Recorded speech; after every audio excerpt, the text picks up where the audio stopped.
তো আমাদের বাড়িতে রয়েছে কাঁঠালের গাছ, তো এই বর্ষাকালে প্রচুর কাঁঠাল পাচ্ছে। তো আমার ছেলেই কিন্তু কাঁঠাল খেতে পারে না, তাই আমি ওকে এই কাঁঠালের বড়া প্রায় মাঝে মাঝে বানিয়ে দিই। তখন কিন্তু খুব খুশি মনে এই বড়াগুলো খেয়ে থাকে। তো আসুন দেখে নিই এই কাঁঠালের বড়ার রেসিপি।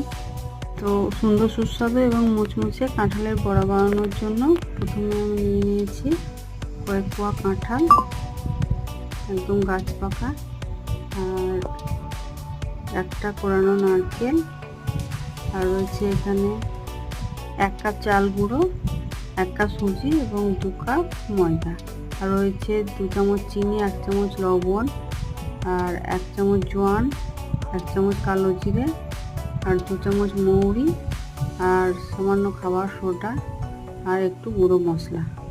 এই সমস্ত উপকরণগুলো হাতের কাছে রেডি করে নিয়ে আমি কাঁঠালগুলোকে মিক্সার গ্রাইন্ডার